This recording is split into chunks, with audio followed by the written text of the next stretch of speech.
این هفته خبر تو خبر داره براتون از نمایش مسخره تنفیذ تو نظام ولایت و دست و پا زدن مهره‌های حکومتی برای چسبوندن دموکراسی به ریش عظما.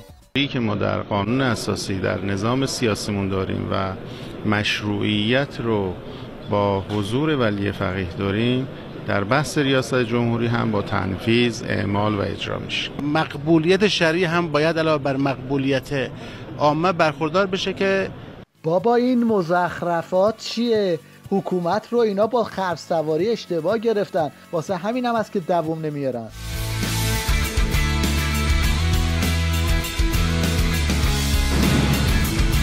از اون طرف شیخ فری از فرصت تحلیف استفاده کرد تا باز هم به حلوا کردن برجام بپردازه و عظما رو تشویق کنه به زرخوری‌های بیشتر. ما با نوآمدگان جهان سیاست کاری نداریم، اما به کهنه سواران اعلام می‌کنیم که می‌توان تجربه برجام را به یک الگو در روابط به حقوق بین الملل تبدیل کرد. میتوان از این استثناء قاعده ای ساخت. وقتی برجام بشه الگوی بین الملل، نتیجه این میشه.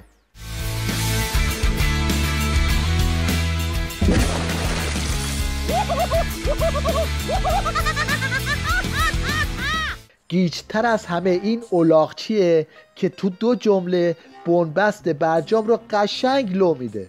عراقچی افزود برجام نقض شده، اما به گونه‌ای رفتار نخواهیم کرد که گرفتار سیاست‌های دولت آمریکا شویم و واکنش ما هوشمندانه خواهد بود.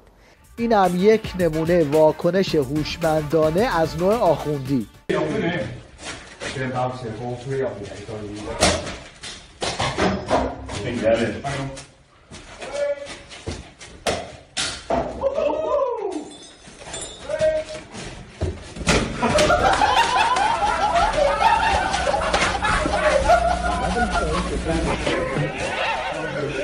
حالا ببینید بسیجی‌های آستین کوتاه همین برجام تایید شده توسط عظما رو چطوری به باد تمسخر میگیرن.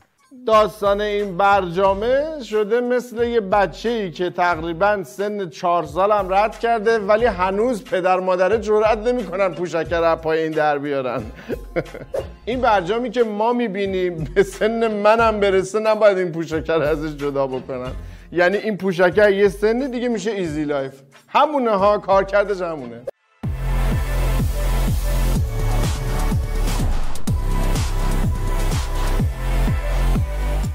این مم صادق لاریجانی هم طبق معمول به صحنه اومده تا به سفارش عظما پنبه شیخ فری رو بزنه. نباید بگذاریم مسائل حاشیه‌ای ما رو از این مسئله اساسی دور کنه. تعامل گسترده با دنیا فقط آمریکا نیست. آمریکایی‌ها باید بفهمن که اگر تحریم‌ها رو گسترده تر کردن، جمهوری اسلامی هم دست بسته نیست. بله، دست بسته نیست، اما تو این اوضاع و احوال تنها واکنشی که از جمهوری اسلامی برمیاد یا چنین کاریه.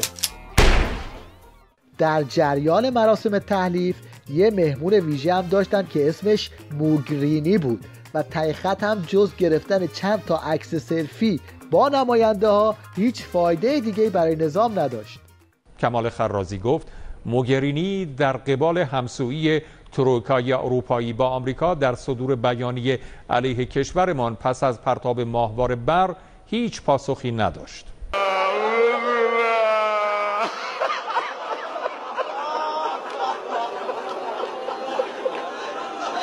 تو روزهایی که بوی عقب نشینی بد جوری پیچیده تو دماغ بسیجی‌ها، تنها کاری که از دست پاسدارایی مثل این برمیاد از این فک زدن‌های بی‌مورده. و خدا کنه که هیچ وقت عقب نشینی رو نبینی. دشمن وقت نمی کرد غنیمتیات رو جمع کنه. به اعتبار بین 12,000 و برخی روایات 20 و چند هزار ظرف 2-3 روز اسیر دادیم. 60% زمین هایی رو که در طول 8 سال گرفته بودیم 3 شبه از دست دادیم. برات گفتن؟ نگفتن، نمیگن هیچ وقت. خلاصه این که همه تحولات از فرو ریختن بنای پوسیده نظام خبر میدن.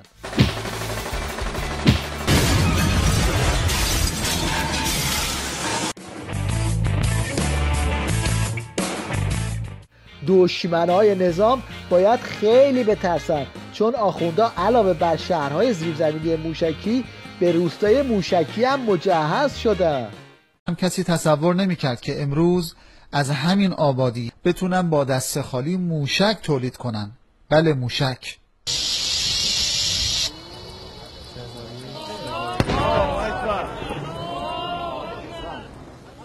کار موشکی ما الان 3 سال داره انجام میده. الان ما هر سری ایرادای کار گرفتیم، یه کار الان گوشه از کار داره نشان میده. ما موشک‌های با توان بسیار بالاتر از این هم داریم که انشالله در سالهای آینده به نمایش خواهیم گذاشت. سپاه پاسداران انقلاب اسلامی به عنوان بزرگترین قدرت منطقه از دولت حمایت میکنه، پشتیبانی میکنه که انشالله دولت بتوانه در مقابل زیاده خواهی های دشمنان ما به ویژه امریکا انشالله ایستادگی بکنه. اگه این پایگاه موشکیه، پس لابد این صحنه ها هم صحنه جنگ واقعی دیگه. کی به کیه؟ خالی را ببند بره.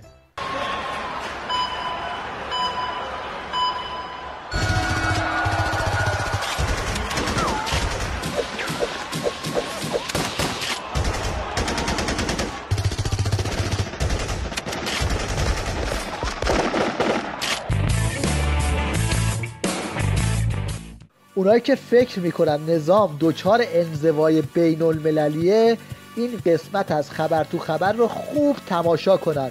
سیل هیئت‌های خارجی همینطوری روون شدن به سمت نظام.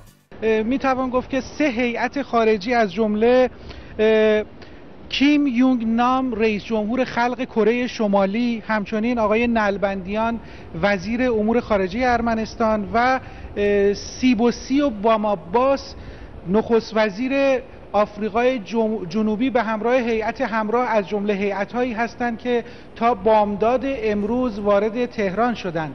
همچنین خب تا ساعتی دیگر آقای ژان ماکس رئیس مجلس ماداگاسکار، جاب ایندوگایی رئیس جمهور تانزانیا و هیئت‌های از کشورهای دیگه وارد کشورمون خواهند شد.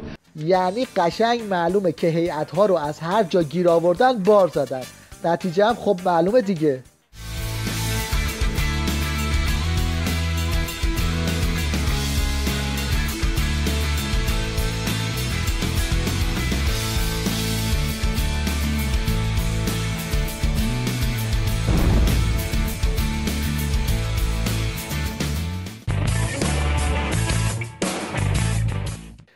بز قندی که همیشه هرچی از دهنش در میاد میگه، این هفته سوژه فضای مجازی شده بود و جیغش به هوا رفته بود.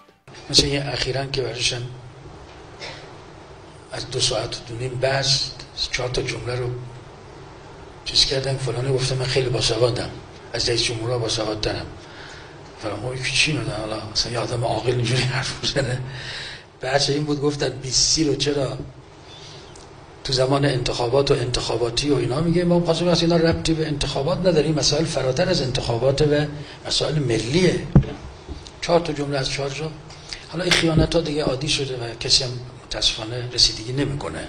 فضای مجازی یک فضایی شده برای انواع جرم و اهانت و افترا و اینا، هیچ کسی هم رسیدگی نمیکنه. دلقک خمینی گشت و گشت و گشت تا بالاخره یک کاربرد جدیدی برای عمامه پیدا کرد. من اگر رسیدم دیدم یه ماشین تو گل فرو رفته، زنجیر نیست بیارن بیرون، تنابم نیست. ترمز کردم گفتم آقا چتونه؟ والا ماشینم فرو رفته، زنجیر تناب نداریم.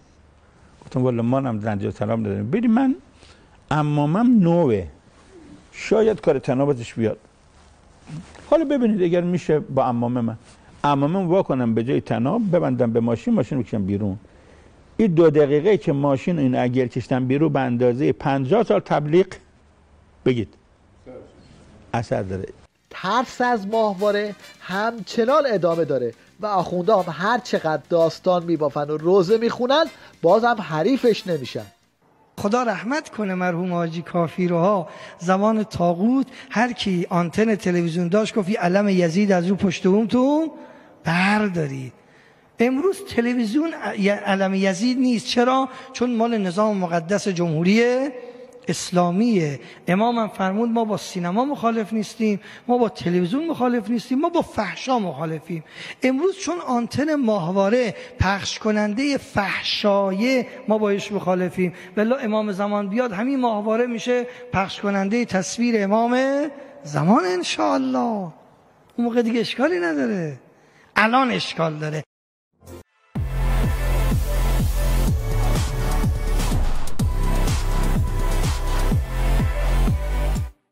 این هم اتفاقیه که فقط تو حکومت آخوندی ممکنه رخ بده. ماشین زندانیا خراب شده، بعد خود زندانیا دارن هلش میدن.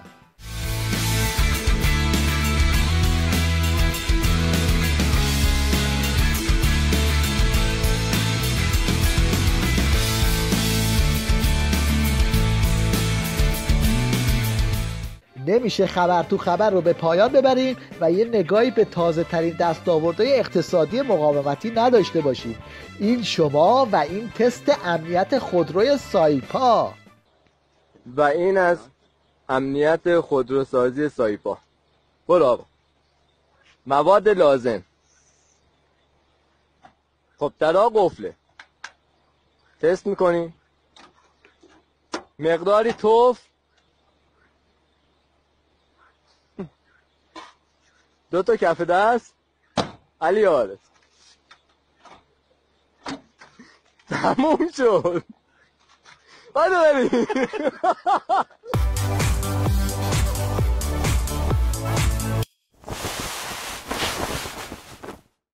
در پایان توجه شما رو به هنرنمایی یه هموطن کرمانشاهی جلب می‌کنیم که جایی جز گوشه خیابون رو برای ارائه هنرش پیدا نکرده.